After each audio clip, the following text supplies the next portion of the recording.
program Behind the News tekuleka chechimu tutereze byasoba ne tukulaga bikusike. Tuli mu kabuke byaddala ensite kungulwa bwatu agambye mugana nga tuweze mu misedda bamuyise sega mwenge ebyaddala ensite kungulwa mugana nga tuwiza twitambuyisi twitambuyisi kati no sasira abo abakola ebikolobero eri abantu abalala bannaye nnomwe mukolya byabwere kubanga namwe mujja kugenda ebyaddala mujja kugenda tubakwasa bukwasa mukama katonda ne tubalopa tugano mukama katonda babo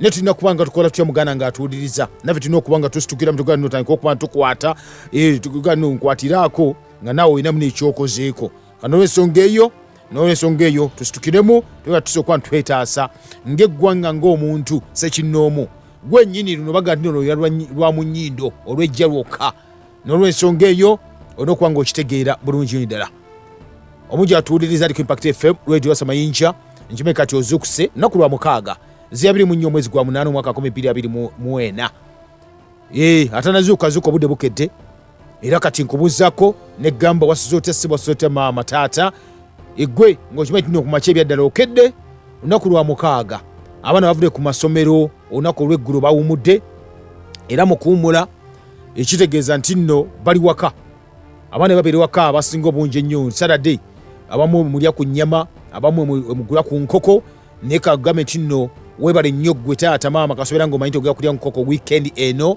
naye nga enkoko gyogenda okuba nti olya nkoko nansi togenda genda ogule bukiyo enkoko ez'eddagala ezo wabula ogenda gula enkoko gyogenda nti no nkoko nga yeekuzizza mu kitiibwa kya Katonda kitegeeza ki ng'ekuze nga mukama Katonda weyagitonda negaa ti neekuze tekuyidde ku biweke tekuyidde ku biwiiso nedda ng'ekuze mu butonde bwayo bwennyini webale nnyo balyere ddala abamu genda kati mugenda abamu kaire n'okkeera oli katimba okutte mu birabina ogampaako kagumu 2 bakwaka kaba kiyo kugenda okulya muganda wange oli omu kwekyo abagenda okuba nimusemeza obutwa n'obulwadde mu famire yo amayi bali nnyo taata ne maama gwazuukuse kasobeera ng'okimanyi ti nno ebyaddala ebitundu nga ebisuka mu 7 ku 10 eby'omuntu bikolebwa amazzi n'olw'ensonga eyo ng'amazzi gwe bulamu geetaagisibwa mu mbiri gyaffe n'ogamba nno nesijja kunywa chemical water kanywe mineral water bintu gwenjogerako ng'otandise okuba ng'ozuukuse n'ofumba amazzi n'ofumba amazzi alipoota yafulumizibwa WHO nemaze okuba nti etubuulya bulungi nnyo that is obuzibu obuli mu kunywagana amazzi ge muyita mineral water obuzibu bonna obubeeramu particles entini ennyo ezitavaamu niyo bagasengejjezza batya nga bakozesa osmosis neera still bataddemu plastic eri mulimu buli bu chemicals bunano nutrients buli bunano elements bunano metals botasobola okulaba n'amaaso go naye nga te bwabulabe nnyo eri obulamu bwo obujja okulwaza kansa gye bujjako mu maaso awo webale nnyo kasobera ng'okitegedde nti olina okufumba amazzi ag'ewaka fumba amazzi ebyaddala ne obanga ogajje ku taapu jjukira mutopatiramu era eddagala mu payipe ezo kuba nti bakimanyi nti bagatwitinga ne treatment ye muganda wange osobola okuba ng'okendeeza ku butwa obwo oba okendeeza ku ddagala eryo ng'ofumbye ate gajje n'ekyovuga gatokote gesere gajje ekyovuga so nga kisobola okuba nkiggwako mpolampola nkugamba bulijjo nti nno mwe tutambulira mwe tuwangaalira ensi yonna mwe tutambulira ebyaddala yafadda eri polluted si kasasiro yekka gwetumanyi ebiseera bino nedda ne n'omukka gwe tussa gwennyini guli polluted emmere gye tulya amazzi ge tunywa ebyokunywa bye tunywa byonna birina obutwa naye kati ogenda kukola otya okola nti obutwa obukendeeza obwo nagga nti no munnaffe olina okuba nga otunywa kibayita endya gye twogerako twogera ku ndya nga egenda kujja obutwa mu mibiri baluga nti ebintu bino ebikaayirira ebikaawo ebyo omubiri gubyetaaga nnyo gulwanyise obutwa bw'oba olidde ebbanga lyonna lyobadde ku nsi kuno n'olwensonga embaga bulijjo mulye ku butula wansi ne wanywa ku kigajji nenywa ku butula obwo katunkuma gwenyogerako si buno bwe bakipula bunaga nno buli kimu bakicupula ne bakola katunkuma kati munene alinga bw'ati engalo neddaga buli bukatunkuma bwennyini obwaffe bunakasangwa buli bwolina okuba nti olya obukaawa obwo kubanga emibiri gyaffe gibwetaagira ddala okuba nti ziwanyisa endwadde bw'otokikola ekyo muganda nga tuwuliriza kitegeeza nti nno munnange gwe oyagala obulamu bwo n'obantu munnange abakwetoolodde bino mbigamba olw'ensonga nno kansa ayitiridde mu ggwanga si mu ggwanga Uganda yokka badde ne mu nsi yonna noyinza obutategeera bigenda mu maaso mu nsi yonna alisi tegeera ebirigenda mu maaso mu ggwanga lyati Uganda. Bw'okyalako ku Cancer Institute ebyaddala wokakasa ddala nti abantu balwadde. Ate kati kansa lwali tumanye dda nti wabasajja bakulu abakulidde mu myaka n'abakazi abakulu bajjajja ne Muganda ngeri byakyuka kati ate bajjajja balamu nnyo kuba bamanyi ekyokulya n'engeri y'okwekuumamu. Naye ate kati abantu ba bulijjo Muganda wange emyaka egikola nolaba omwana omuvubuka ng'afunye kansa, omwana omuto, abaana bato bafuna kansa bayitirivu nnyo. Nejjukira kansa lifestyle disease nkitegeeza nti obulwadde obusooka okusalawo noga asijja kukola kino nsobola okuba nga mbwewala. Akati n'olw'ensonga Muganda ng'atuuliriza mulina okuba mukimanya ekyo. Bino bigamba olunaku lwankya tulinayo n'emisinde egya kansa tuga kudduka kansa lwani yanaku lwakya marathon. Lwaki? Kubanga waliwo abeetawo okujjanjabibwa nga kansa asusse ku weyalikomye beetawo okujjanjabibwa balina obazimbira eddwaliro n'ebbanka ebaana bagenda mu maaso okuba nti booca ebya kemo bino nga bajjanjaba kye bayita kansa. Akati no Muganda nga tuliza nkugamba bugambi ngutegeeza nti nno gwe wennyini olina okuba nti weefaako kyolya kyonywa mwotambulira byonna olina okwebuuza naga nti n'obwongo bwo bulina okuba bwa mirundi ebiri kkiriza obagaana. Naddala gwe omwana kati ava ku ssomero naga nti omufirika alina okuba n'obwongo bwa mirundi ebiri. Ekisooka obwongo busooka bubongo bye bakususubisa ku ssomero bakugamba bikkirize oyite ebibuuzo bikkirize oyite ebibuuzo ne bwefuluma bodde waka weebuuze nekino kye bambuuzizza ddala bwe bakitadde mu real life oba kitadde mu real situation ddala kituufu oba nedda. Bakubuuza nti ani yazuula omugga kiira osobola omuteekawo n'ogamba John Speak, bodde waka oba bodde eri gamba naye ani yamutwalayo. Olisuubira nti abasoga be bamutwalayo nti baguzuula okusookera ddala naye nga otadde okuyita ebibuuzo ojja kutegeera kyentegeeza nti olina okuba n'obwongo bwa mirundi ebiri mu mbeera bwe zityo. Nkwaniriza eno program emayiddwa nga ekiri emabega amawulire nga bulijjo Muganda wange atuuliriza Omulangira Kalema gegange. Program Behind the News tekuleka kyekimu tutereeza ebyasoba ne tukulaga ebikusike. Butereevu Muganda nga atuuliriza tukyali ffenna oli ku Impact FM radio lwasa mayinja tubatase program nate ekiri emabega amawulire Behind the News.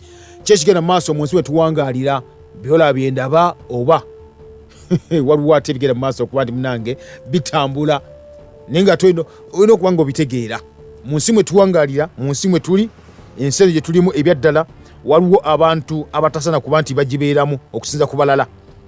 Lwaki nkyogera kino nti waliwo abagamba nti nno omuntu wa bulijjo olina okuba nga afuukira ddala okyali omuddu wa system gwe kulina bweri bagikwata bati nogaa nti kyonga kikambwe nnyo Muganda wange.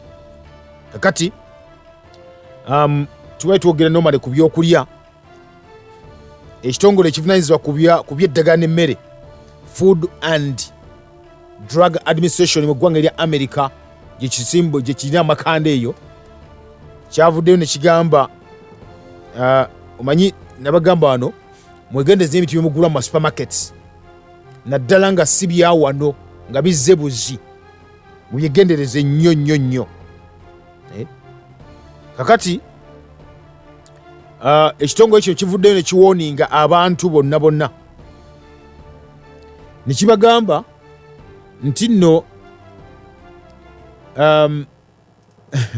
omwaliwo kibayita keeki zino waliwo keeki ze bayita muffins ekikeeki kya keeki bakola so muffin bubeera buntooto obutinti bubakola bateeka ku keeki oba keeki gye bakola nga mulimu amagi mulimu baking powder oluusi kubeerako bu blueberries. Keeki ezo ze mugula muzimanyi ze mugula mu supermarket.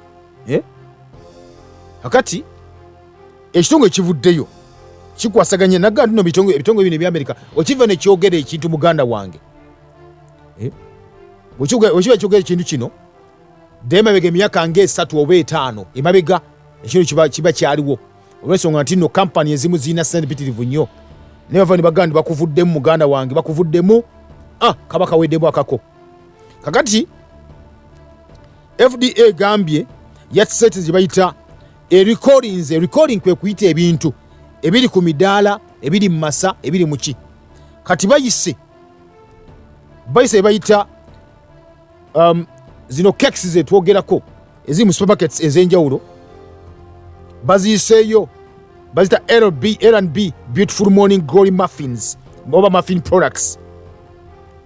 Kasitebeera ng'ekintu kino kirimu kye bayita buno bwegambyeko already, mulimu amagi, baking powder, blueberry muffins obwo, ezo keeki zonna baziseeyo bagambye nti nno zirimu kye bayita metal contamination. Nti era baga nti nno kino bakitadde ku class 2 risk. Class 2 baga nkiisa okuba nga kibeera carcinogenic. Nagamba nti nno babaga buli omwana wabobo gw'omunaku ng'okutu okolaki okunkumula. Baga nti nno keeki zino ze bakola ne bateeka mu supermarkets ezo baziyiseeyo olw'ensonga nti nno zirimu obutwa, zirimu metals nga bazikola wano n'ebiteekebwamu baga nti bibi nnyo. Naga kino kyokka si kye batunuulidde kyokka. Naga nti nno objects ze bateekamu mu mmere eneekola keeki nti eri so traumatic, kubanga ereetera omuntu okubanga omumwa gwe wulira nti omumwa waliwo olububi oluso akabi akasoka ku mumwa ogwo ng'onywa ku kyayi n'akwokya bakyayire kwokyezaako. Nti kati kemiko gye bateeka muno mu muffins bayiseeyo zino zireetera omumwa ogwo olububi olwo okuba nti lufa nga lukyalina testi, olulimi lwonooneka, omumiro throat, olubuto sako n'ebyenda nga kwosizza n'okwonoona amannyo n'ebibuno. FDA egambye nti nno kibaita class 2 classification, kitegeeza nti nno ebyaddala zino products zonna zaali exposed eri chemical zino ez'obulabe eri obulamu bw'omuntu, n'olw'ensonga eyo mulina okuba nti muzeewalira ddala. Baga nti nno zino products ezisinga obungi ziri mu packs mwe baziteeka ne bafulumya ne code number eri 301355 ne bagifulumya kati ne bagamba nti nno in total ebika bya products ze bafulumizza ze baganya okulya abantu keeke zino zizuka mu 1,229 products zo zetwogerako munafu atuliza ezezika ekya keeke ezo eziriko muffins obwe mulya ne muwoomerwa. So babaga ekimulina okuba nemukola kiri kimu kyokka mu byesonyiwe, era ge oba birina nga obitunda obadde obitunda obudde buno wabijja bweru eyo bikasuke ebbali bikasuke eri bijje ku midaala tobiguza abantu wakasa lituuka etteeka eryo nelituuka ne baga nti atuba kusanze obitunda guba musango gwa nnagomola obosse abantu. Hadi bwetyo munaffe we batugambye ku sayidi eyo. Kanze tutandika program mbadde nkwa ku mawulire. Program yi tinatandika kanze tutandikirawo. Program Behind the News tekuleka kyekimu, tutereeza ebyasoba ne tukulaga ebikusike. Tutereeza ebyasoba ne tukulaga ebikusike. Mugwana wange atuwuliriza, munywanyi atuwuliriza aliko Impact FM radio basamanja program ekiri emabega amawulire. Tukyagenda maaso. Kakati ebuke bebalega okuba nti nkutegeeza emu ku ebyo eggulire eryafulumiziddwa wiikendi ennyini gitwogerako. Wiikendi ennyini alipoota yafulumye ng'eraga wano mu ggwanga lyattu erya Uganda. Alipoota eyo ng'egamba nti abaana abali ku myaka 12 12 years 12 nti beeyongedde okukozesa empeke eziziyiza okuzaala family planning pills abaana ab'emyaka 12. Nenzukira bwe nabadde noonyereza nengendako ku family planning, balina agenda yaabwe eya 2023 eya Uganda kuba lwe yensi yonna batuoba okukizira oyinza eddawo n'ojja ku Uganda. Bagamba nti the government of Uganda commits to increase the modern contraceptive prevalence rate for all women from 30.4% in 2020 to 39.6% by 2025 and reduce unmet need from 17% in 2020 to 15% by 2025. gavumenti y'eggwanga Uganda of course yewayo kuba nti eyongeza ku kye bayita okukozesa nnyo zino enkola ez'ekizaala ggumba eri abakyala bonna okuva ku bitundu 3 ku 100 paka ku bitundu 39 n'obutundu 6 ku 100 wonatuka mu mwaka 2025. Okitegede kakati bino nebyo muganda nga tuliza kyabadde mu ggwanga Uganda era nga kikyaliwo alipoota yafulumiziddwa UNICEF amuka bateeka ssente mbino ebintu etwogerako bagati nno ebyaddala bagati nno buli muntu yanyo okusomera alipoota okakasa ensi gye tugenda wawe tuli we tutambulira bino twogerako wuliriza asa bagamba nti nothing for young people without young people making family planning access youth centered. Nti abavubuka balina okuba nti babasikiriza okuba nti ebyaddala enkola zonna bazibasembereza nga ziri awo bw'okyuka bwoti ku kolonga gyeri bwetuka ku ddyo gyeri bwetuka bwoti gyeri neno gyeri ye plan egera mu maaso mu nsi mwe tuwangaalira.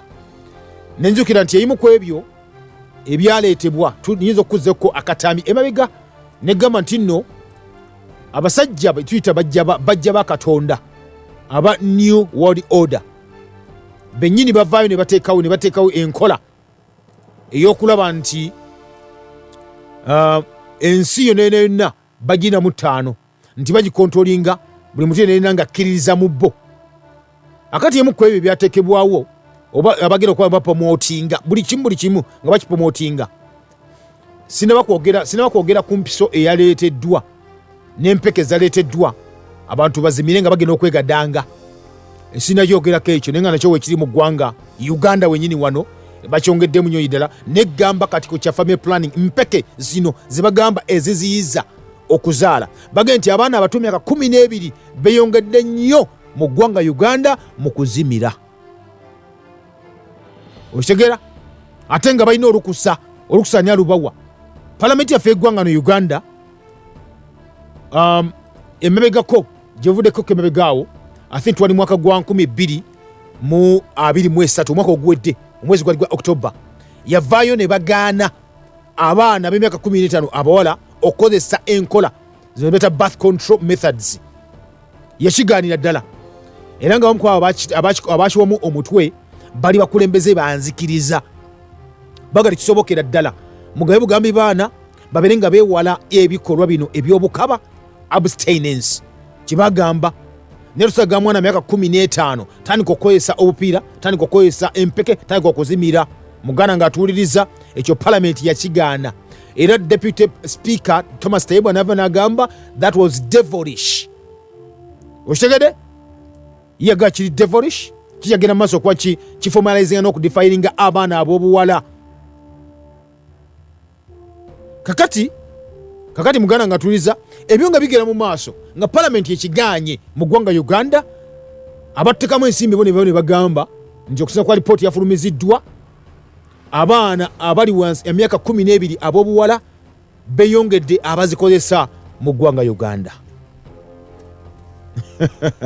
Omanyiwe nabadde sometimes wenzijukiramu omukyala amanyiddwa nga Alice Baire yatandikawo kyebayita New Age Movement ate nga eri kitundu kwekyo ku New World Order anene company ekuba ebitabo nefulumya bayita Lucy's Trust ereka sente mpitirivu nnyo nga bw'okiwulira mu nkola bweziti ne malwali ag'enjawulo nga nagawa kankula.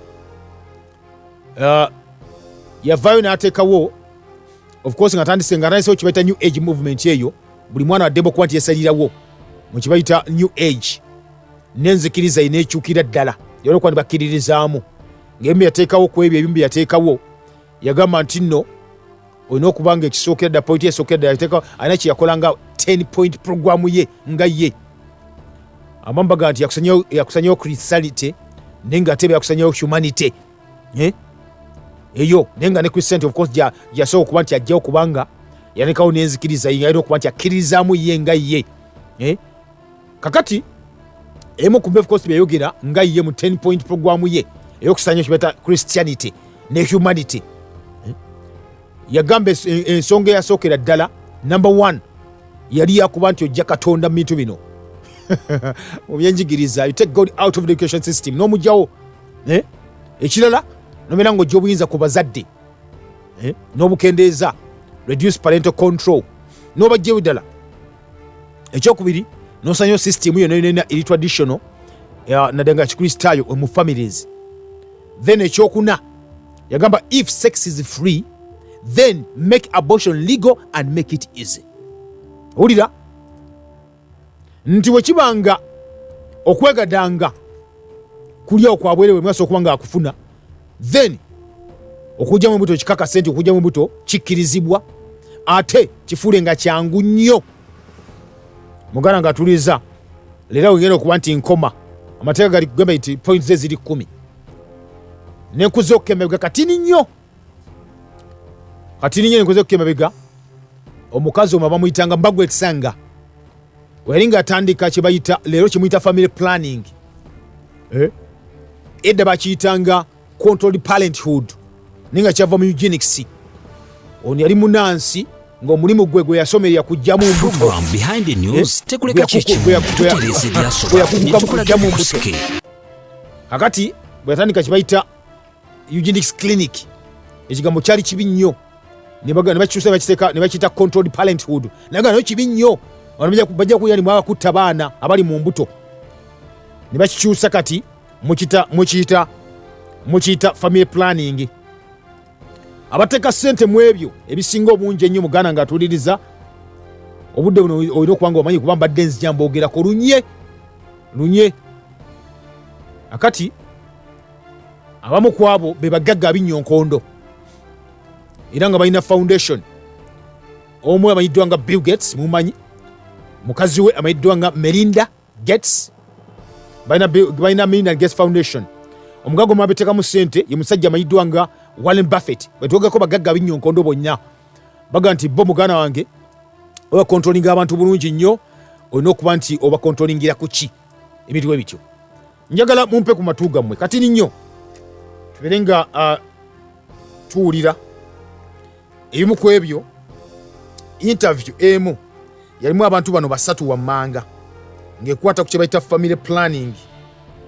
Interview gyenyogerako yalimu Bill Gates, mukyala we amanyiddwa nga Melinda Gates, emu n'omugagga binnyonkoondo amanyiddwa nga Warren Buffett. Bagabe bati muganda nga tuwuliriza ojja kumanya lwaki ebinyonyi bibuuka, lwaki abaana myaka 12 mu ggwanga Uganda bagambye enkola eya family planning kati esusse oyalikomye nti beeyongedde nnyo. Muganda nga atuwuliriza waliko Impact FM radio Lwasa Mayinja. Early on, when Bill and I started to look at this work, one of the very first things that came up was family planning. And I certainly never expected to go public with the fact that, we use contraceptives and, but it's no secret. I mean, our kids are spaced 3 years apart. We thought that would be good spacing. We also talked about before we got married how many kids we'd ideally like to have. I mean, that is, I think, one of the most personal conversations you can have. Yeah, Melody. Melinda Gates, mukazi wa Bill Gates, yakyogerako naga ntino okusooka ate manyi nkola ze family planning nti banaki kinaba kya makulu nnyo nnyo ddala kuba abaana bali space team yake esatu bwe gityo naye batugidde okusera kanunga buli nsi yonna buli mwana yena yetaaga kye bayita family planning. It isn't my decision to make. It isn't the government's decision to make. It's the woman. I mean, and forever. Nagamba sikusalawo kwe sikusalawo kwa government wabula buli mukazi nena kati alina okuba nti asobola kuba nga asalawo ku ekyo kye tuyita ekya family planning.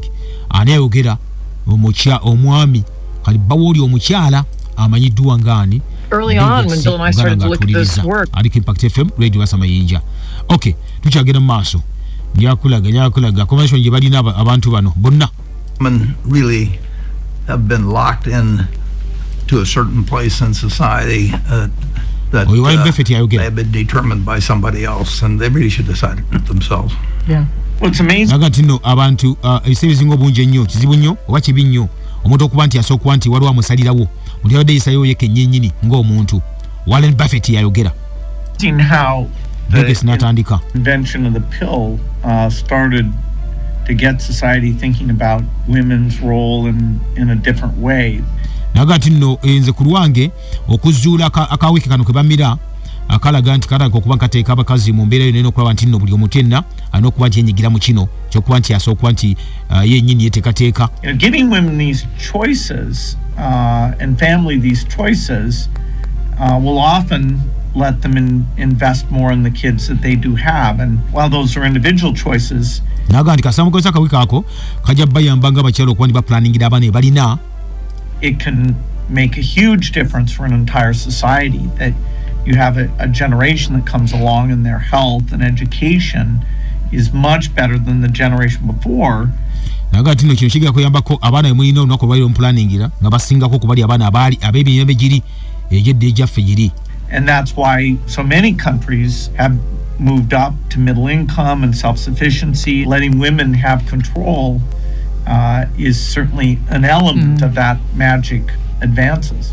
Nti ensonga lwaki okuba bakozesa obweke buno obujjamu embuto n'okuziyiza ensonga ki nti ensi nyingi nnyo kazitute ku gye bayita middle income status okuba basobola okuba nti beeyagala nti enkulaakulana etuuse mu nsi zaabwe lwakuba nti abakazi basobola okuba basalawo. We know if you give women a basket of choices, they use different types of contraceptives depending on where they are in their lives.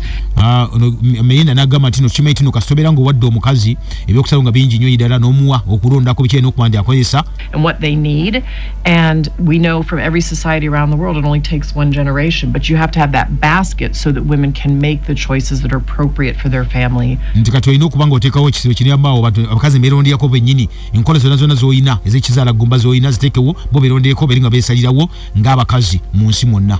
At the right time, and they should have that choice. Naga nti balina okuba nti balina omukisa ogwo oyo bamuyita Melinda Gates. Bino kimbigamba munafu atuuliriza. Bino kimbigamba. Olw'ensonga nti nno omukyalo ono yavuddeyo n'agamba nti nno ye kennyini wamu ne bbaawe bava ne bagamba nti ejjukira ly'okusooka luli nga tugeze mu biseera bya COVID-19 bava ne bateekawo amawulire awo agasamaza ensi nti baawukanye naye nakutegeeza kyekibaawukanyizza kwali kugabana kubanga omukyalo yali agamba tebakkiriza kuwa patenti nsi kukola ddagala oba dikolera mu nsi ez'enjawulo birigwesa ngamba baziwe ensi baziwe ne bayi tebaawukanye kati this time around amawulire gava emabegakaawo nti omukyala yeewukana ku foundation gye balina nga bo naye nga ate ekyaliwo naga nti naagenda solo nti agenda kuba yekka sere zalina mpitivu nnyo zaafuna okuva ku bbaawe sabeera baawukanye batyo nga buli omu kati akola bizinesi ye nagamba fokasi yonna agenda kugissa ku mwana ow'obuwala okulaba nti afuna access ekyo tuyita ki family planning techniques munafu atuuliriza oyo omukyala mayiddwa nga Melinda Gates. Okitegede akati no awe tuli awe tambulira eggwanga lyattu balugambye gavumenti no batugambye already abaana myaka 12 kino kyoga kwa bakomi abaana bali mu holiday muli nabo myaka 12 naba UNICEF bewunyiza si bateka sente bine ebintu bewunyiza nga tebasanyufu nnyo ndi myaka 12 abaana beyongedde wede nkusomedde program eyachi ya family planning yeggwanga nga Uganda ng'ogyeko yensi yonna by 2025 ebitundu 39 ku 100 nga baana ab'obuwala balina okuba nti bafuna access ku bintu bino ebijjamu embuto oba ebiziyiza okuba nti zikola ki bazifuna munafu atuuliriza awo wetuliwe tuwangaalira oba mwe tuli awo era wetutambulira waliko Impact FM radio Lwasa Mayinja. Program Behind the News tekuleka kyekimu tutereeza ebyasoba ne tukulaga ebikusike.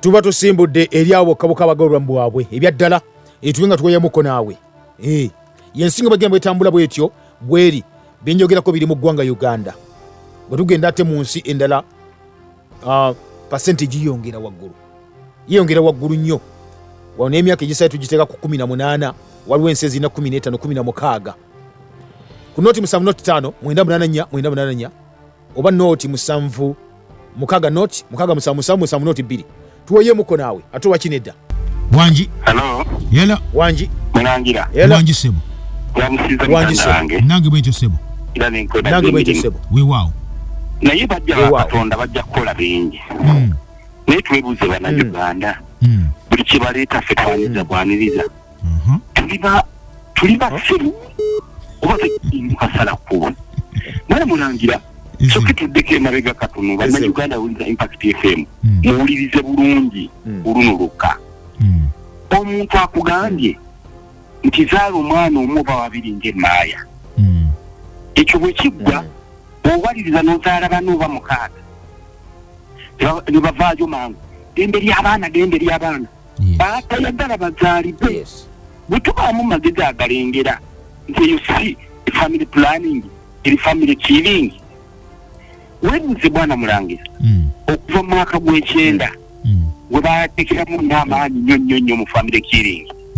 Okimanyi nti omwana namba 7 namba 6 namba 5 mpaka ku 10 tebakyafuluma. Tuli ludda wa wawuliza Impact FM weebuuze oli mu kifo kya gavumenti oli mu bifo ebisalawo oli mwana namba mmeka ekitegeeza naawe tewandizaaliddwa. Manya ntuzuukuke tuddemu amagezi. Webale nnyo webali eddala. Okay. Akatoseka mugamba. Omanyi ogambye ojjukire family killing nezijjukira. In fact wagamba family planning wayava mu family killing. Gavumenti ino already byatandika n'omukyalo yiwa amayiddwa nga Margaret Hingisanga. Yali nansi nga akawakula mu mbuto. Yatandika kibayita controlled parenthood oyo. Nenga ya eugenics. Kubanga kibakolanga in fact neddwa eyo likyaliri eyo. Dene nnyo. Bagabya family planning techniques ezo yalinga controlled parenthood. Nga bakyale bayingira ddala baddugavu abayingirayo nga bajjamu babawa empeke. Ange n'olubuto then bagakomawo mu bbanga weeks 3 bakuwadde eddagala okomawo nga olubuto luvuddemu oba lugenda kuvaamu nga lufiiridde munda nga bakugjamu akaana bakujjamu ako akafita saako giraga unborn fetus bazikozesanga mu kujjamu eddagala eryenjawulo. Ndirigamba nerigamba ko nzo litegeera kati no awe tuli kubanga tugamba nti no okusooka bagitanga Planned Parenthood Federation of America. Naga nti no bali bateeseza ngati omuntu ayinza okubeerawo ozadde olaga control family planning oyinza ogamba bannange bikoze bitya yakuteekera maka gange n'ogendayo naye buze kibuzi wakiwoga waga nti no kedi family planning oyakokola ku lujiro tumugambira nti okay oba family planning nitaga planning family yange nitaga obukadde nga 10 bumpi ntandikirawo lwaki ompampeke nampiso. Impact FM webali kuwuliriza nyabo nina mikono gyange bennasoma nabo abajjamu embuto nga bali 17 emyaka tebaddamu kuzaala.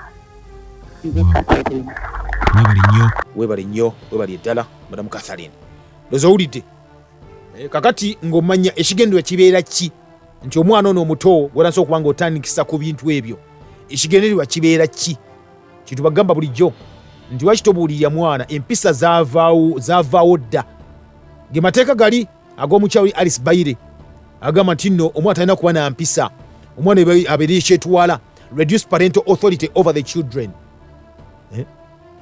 Kitegeeza ka mwana nga ye kyetwala ajja kuba decision bagamba kyova nti bateekawo ne program wano bali bapromotinga no program mu nsi yonna mu Africa. Agamba nti omwana alina eddembe lye ne bayita ne program wano fly UG do your thing tetulitaaba do your thing kola kiweetaaga kyewoyagala gwe omwana omuto. Iyo program yajjawo neyingiza abayimbi bayitivineka ne batandika okutambula mu masomero gonna bayimba bagamba abaana olina eddembe lyo tetulitaaba osobola kyoyagala kyonna. Impact FM koli ono mukisa Joel kumala nsoso kuulya sebo mami kalima we bali nnyo kutuweereza weewaawo se kakati obuzibu bwe nasanga waliwo ka research ke nakozeeko akatono nga abantu bano bwe baba baleeta basooka ne bakulaga obuzibu bw'ekintu ne bakulaga n'endwadde nga bakulinda nga katugeze ku mazzi abantu abedda banywanga ku nsulo amazzi kati ne babalaga nti ensulo ezo zirimu obuwuka ziri kibikirugolwaza ne babakolera amazzi gano. Kakati family planning bajja ne balaga embeera gy'abaana nafirira ne bakuteeka mu ntiisa ne bakuteeka mu ntiisa ne bakolekaawo ne bakuleetera pulaani ekutuusa oba ekuteeka ku kituufu. Naye bannayuganda tuzuukuke tubeeremu amagezi tuleme kuferebwa kubanga saawa kino baalitse sisitimu ng'abaana bazi ekyo ekintu nze saakyagadde kuba nini curriculum yennyini gye baaleeta tebaana banagitegeera yonna etawaanya abasomesa etawaanya abayizi kakati baleese ekintu ng'abaana bagenda kusomera ku masimu linda abaana baffe abaana bagenda ku chemistry. Bannayuganda tuzuukuke tuleme kubeera beebasi mukama akufunde. webale nnyo webalire ddala kakati omanye tuba tukugenda ku ekyo ekya ogaa nti curriculum gye baleese empya ng'okyatona agenda na curriculum mpya bali nalina kujjukiza ekyamasimu kye baleese first lady ya launchinze walibadde wali erugogo naga kati abaana kusomera ku masimu technology are taking over because of digital ekigenda okujja gwe nange tunabyogerako tunako program ebyo nabyo tujja bikubuulira byavaawa lwaki kati obudde buno juke baga nti by 2015 alise bitundu 5 ku 10 ebyensi yonna ino kubanga eri digital lwaki balina controllinga tuli fenna hela alo wanji mukama waffe ebaziwe nnyo amina sebo webali tuweereza mulangira webali kuliza sebo ono musokejeza yes ntaso kuwulira wetudda ku mulamwa okimanyi kino n'abakazi waliwo olumu enda netubeera nga geoba tuli mu muzannyo n'omukwata ku mukono ogenda owulira amazima ng'alina empisa eringa etunga amazima mu butuufu ebibbo neweebuuza ate bino bidda ku ki ate ogenda okola ng'alumizibwa asenga olemerako nga ogezaako okumukwatakwata kati ko kayamba kyako ssebo olaba batazina okweteekamu ebyuma by'empisa mukama atusaasire ensi gyegenda webale nnyo balire ddala okay webale nnyo balire ddala webale nnyo balire ddala nze simanyi gye tulaga ndi wano neewuunya kuba buli kimu kimalawo obulamu bwaffe omuntu agoyinga ewa Collins bw'atyo bw'agambye webale nnyo bwana Collins Kafeero Governor Impact FM family tambulako mu malwaliro ga gavumenti mayo ga gavumenti okuva gonna gatambule muko genda ku bakyala gye banywera eddagala bobanga osoka weebuuza bobanga oli mukyala genda weebuuza olabe kibayo okukola kibagenda okubuulira omukyala nenanga afunye olubuto nkyogera kubanga nali ngenziyoko malwaliro omukyala nanga afunye olubuto bwogenda omusawo counseling gye bakuwa nti olumayo okuzaala oli kunkola basoka kubuuza oli kunkola ki bonna abasawo lwaki wadde okimanyi waliwo percentage ejja singa babatunze obuntu obuweke obwo bwe bakozesa n'obuyiso bonna buuza abakyala bonna baali bazaddeko ng'agenze mu ddwaliro basooka musindikira ne bamubuuza mugenzi okunywa eddagala ogenda kukozesa nkola ki oli kukola ki waliwo enkola eno ne bakunnyonnyola buli kimu ne bakuwa obudde bwonna tosobola kunnyonnyola nti weewala omusujja bwoti ne bwoti wewale kino ne bakuwa obudde buyitirivu nnyo okunywa kweyo enkola ey'abasajja bali nze po enamugongo mulangira jjukira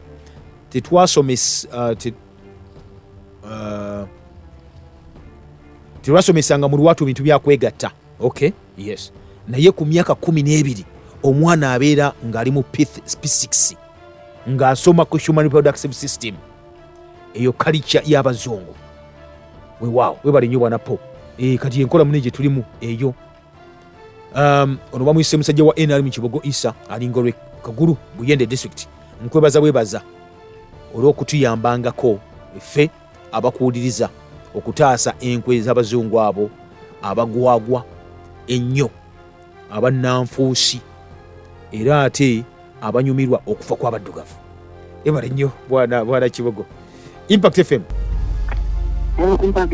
wanji amina nnyo sebo nsasa okkuuli yesebo amazima ensi bwetuuse mukama katonda mutuufu tufukamire ku mavivi tusabe katonda atusaasire weewaawo tuntakera ku makya nagamba famire planning za mugaso kyawandika ti mugende munsi muzaale ensi eyalema eri ensi kati bani bagenda okulya ensi nga bantu bali mu kusala nseke atwajamu embuto okitakedde nnyo ebintu by'abazungu bana nsigedde mugezi edi mukama abankuumire ebiri mu nsi buli muntu yeesabire guno mulembe ki webale nnyo webalire ddala ebintu byesirikira twagala biisa ku mpewo kuno naye nga pulaani weeri already pulaani yayita dda 10 mwaka guno n'ogujja gambye 2025 mwegendereze nnyo abasajja sente bazitadda abantu bagenda kuzirya mugenda zibiwulira either birango ku ma radio ku TV papa za mawulire bina sente zafuluma dda mpitirivu nnyo nga bw'okiwulira kati weebuuze gwe muzadde ali eyo omwana wo muteesiteesa otya kiba nti bakuba empisa ku masomero nga temuliiyo naye amona agambye nze kamyahud mugerwa kwendi nnyo ekyabakuza Masaka City Masaka batwabire nnyo bwana kamya mugaba mutya abaana b'e Buddu kale Impact FM hello wanji bageze kukajuwa ne kayunga yesebo abasajja bukenda bazuula kaabo baagala kulya siya kutasitwa walo kutta basomalemu ngo mujiji guno omutojja n'olabira ddala nga bajja babeera ku masomero abaana n'okuba nga baasidemu nga tebalina akabalwa kamyaka balaga nti babagemye kintu gombi bawoza kansa wannabaana omulungi oguddako era nga bajja babagema nga tebamanya nti ono baamala dda n'omugema kati bo tebanoonya kusaanyawo musiyaffe bo bajje bagisengemu tuyanzege jukira already kansa omugana baana President Museveni bava ne bamuwoninga oli n'agamba nti no bamulabudde ku WHO abayita kimanye ekyo HPV tujja jikubira birango tujja kola kinaye muyimanyi biyita bikuba biva mu government ne just imagine kati oli akugambye nti omwana mugeme kansa omugana baana bakubuuza nkiva kuki nti lwaki nti kuba tubagala afune bulwadde obwa kansa omugana baana nga yegadanze gasina bantu banyo kubanga bagamba ava ku multiple partners ngofunye patana asukka ku omu otegedde kati kitegeeza ki ekyo bamala okugema ng'omwana omuto bakugema emyaka 9 okuva ku myaka 9 kuba mugemera bali rest assured togenda kufuna baga nti ndo kali bakuguddewo genda maso wegadange then ne bajja bagamba ne bukawa wetere empeke n'empiso naki babega omwana omuto go bagemye ne bono oyenda otya tojja kuzaala tojja kola ki omuli awo nange wempulira oba Impact wanji okay onagambye tino mulangira ekinnuma omuntu okugamba muzaale empola ate nga mu bizinensi yensi yeetaaga bakasitoma kasitoma bangi nnyo lwaki ne mu bizinensi tebateekamu family planning kasitoma nze musajja wa enam kibogi okay balinye bali eddala owulire ekigambo ekyo okay lwaki ekwolugamba of course akatale bantu ensinga China bazeegombesa zikulaakulanyirwa abantu bangi nnyo abasoteekamu ssente wano Bungereza naye nga abantu betulina batini nnyo kwabo abantu beerina ng'ensi kyewaa tugisinga n'obunene kale newebuuza nogaa kati obanga batugenda nti akatale China ekulaakulanyirwa akatale abantu bangi nnyo Nigeria ekulaakulanyirwa akatale abantu balina bangi nnyo lwaki mudugula tuzaale tubenga tufuna akatale twekulaakulanye birigwetisage munensi ne mirinda mwensi zikulaakulana nnyo ng'abantu batini nnyo niye ate katale kanaavaawa Impact FM kwoli mulangira nsonyiwa okukomawo naye nze mbadde nsaba management ya Impact bakwongere ku budde ekyo nsabye busabi mutima mulungi kwataasa bulamu kale sibo okay ebali nnyo bali eddala musoke Joseph mulangira nze Innocent Bukenya ndi wano mukono nva jalamba mawokota government emanyi ku bintu nga ebyo okabuuza kibuuzo tusabira abaana baffe ne family planning ku mwana owa P6 bo abasawo lwaki tibamma abaana abato ebidagala ebyo abasawo balayira n'okulayira okuexposinga byama ebyo naye lumu mbangenzi nagala tino mukisawo yanno nagenda ku Cancer Institute wali Cancer Institute Mulago butukawo bwolaba balimu ebika kali bwogenda mu abakazi kino mukiwuliza abakazi bwogenda mu bakazi abasinga kansa genda bakubuulire abamu n'abaana bazijjeemu zonna lwaki bagenda ku nkola tasa kwerijja ku bintu bya gavumenti wamma Hello. Mulangira. Wanjisebo. Wasuzote sebo. Nasebo njisebo. Kati okusinzira ku program zino zonazo zokola. Singa abantu fefe nyenye tuwa tusobola okwerowooleza ne tutegeera. Yes. Fefe nyenye tusobola okwekunga tugaba bannaye. Ekintu kino tukikole bwe tuti era singa kibadde kisoboka. Mulangira ng'osobola okutonderawo ka WhatsApp group. Tukayingira nga mpola mpola okwongera okwesensitizinga. Ekintu kyandi tuyambye nnyo kubanga kati ssaawa eno okyogerako tukiwulira ate ne betuwulira wabweru bingi ogamba ebitutwala bingi. Yes. Naye bw'oba ka WhatsApp group oba aka group konna akatugatta tusobola ekintu kino okwerivayizinga nti kati kagendeko ku mukutu gwaffe guno ndabe ki ekiriko. So ekintu ekyo kirungi nnyo naffe tusobola okugattamu abantu abalala tusobola okwejjanjaba ffekka na ffekka okwewala ebintu ebyo. Mulangira ekintu ekirowoozeeko. Kale ssebo webale nnyo bali eddala. Okay, munafu ati agambye. Okay, kyogedde kikulu nnyo. By the WhatsApp group weeri abagirimu ne waliwo tutadde nakuteekayo ne tujja biteekayo. Kyogedde kikulu nnyo ekikulu ekyo. Waliwo tosaana kwogera ku mpewo wano by the way. So byogera wano kubanga bw'obyogerera bw'oti bayinza okuswitchinga off. Waliwo tosaana kwogera wano ninga tusobola okuba tubyogera nga tugenze ebbali. Oli sometimes oya kubira essimu ne mwogeramuko n'ombuulira ensonga lwaki ekintu tosobola kyogera wano naye nga ojwe kiri in reality. Mwawulira no President Museveni yennyini ng'ayogera naga yetamanyi bigendererwa nene bamugema against WHO World Health Organization nga tamanyi ye bwati weyagamba ne mu plani ze nagamba na zikomesa myaka ng'ebiri babega ze nagamba za New World Order kubanga bateeka sente mu kibayita WHO sezi baziteekamu zonna ze bakozesa. Kitegeeza nti nno oyo nene mugana ng'atuliza kasabera nga yakusasula olina kuzinira kuki ku ntongoliye ezo bati bakyogera oba oli alina kasente naga jonkubire gundi bwoti olina kuba okusinze ku yabayagala wanji bana mulangira nisebo bwekiba kisoboka bannayuganda twekolemu omulimu programu eyo eva ku 1 hour egende ku saawa emaleyo saawa 2 mu mpewo. Badde tukusaba n'obuwombeefu omulundi oguddako abantu bakuba amasimu tandika otubuuze gwe wa maama wooli namba mmeka kuba tukizudde abaana kati batuteekamu amaanyi tuzaale babiri ng'emaaya tegeeza ow'okusatu ow'okuna mpaka ku 10 tebakyajja tandika obuuza abantu balyoke bategeere twafa dda tuzuukuke tubeeko kye tukola. Tugamba abachina bakulaakulana nnyo bo nga tebazaala omunga emaaya mu kusooka. Webale nnyo webale ddala. Okay. But all these signs are signs of the end of the world. Jesus is coming soon. Mase wati wagambye alieri luwero. Kale webale nnyo webale ddala Mase mu mbeera bwetyo. Okay, Impact FM kwoli. Bigera maaso. I support the idea, the WhatsApp idea mulangira. Okay.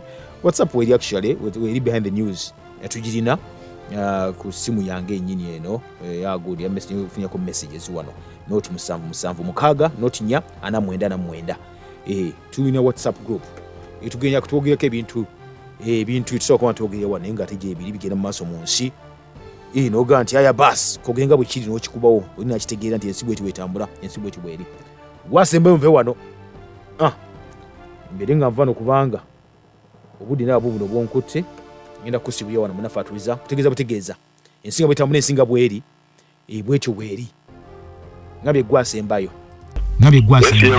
amina sebo mugamba mutyeyo mwe tuli munnaye mpozi mwe tuli naye kakati nze ambasade Kasenyi ku mwalo batemyetto sebo nze nnaku ennumira n'abasawo ba Uganda nabo bayononeka endwadde oba bagiwa mu bugi nze simanyi n'atunulira ati munnayuganda n'atunulira abaana nga baffe bannayuganda musaba family planning n'akwata n'abawa kwegamba bonna beetaba wamu ne badirigeti nga bwe bakola natusaanyewo eggwanga Uganda tusaanye ddala kyokka tewe bagenda ebweru mbu bannayuganda babaagala nnyo kubanga bajjanja bavunyi kati simanyi okusoma kwabwe kwafaaki eggwanga Uganda baba aliwamu obuugi nze simanyi mukama bawo bayi kalisa ankubireko essimu alimu kunjayira ensolo gyali bayi ebali eddala kale ebali eddala aya basi abasawo baba kwebirayiro abasawo by the way bakwebirayiro tebasaba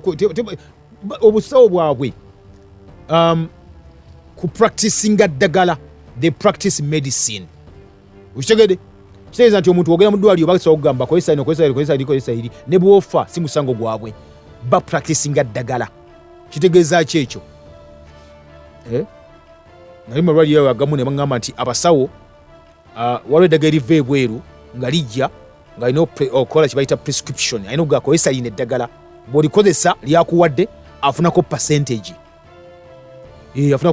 kubera eddagala lyagambye okukozesa okitegede kandi ozotegedde wawe tugenda waweere okay papa if we invite you to our school can you give us time and teach us about such things yes of course masome tugendayo institutions tugendayo universities tugendayo yonna masome tujjayo kasa mukola invitation tujja bulungi tusomesa abaana ebintu bwe bityo abaana batagibwa mugundi munjega eyo egenda maaso okuba nti esaanyawo ensi mwetuwangalira omungi atuwuliriza teri akwagala nga ggwe weeyagale kubanga ensi tekuwagalangako mubeye bulungi mweraba program behind the news tekuleka kyekimu tutereeza ebyasoba ne tukulaga ebikusike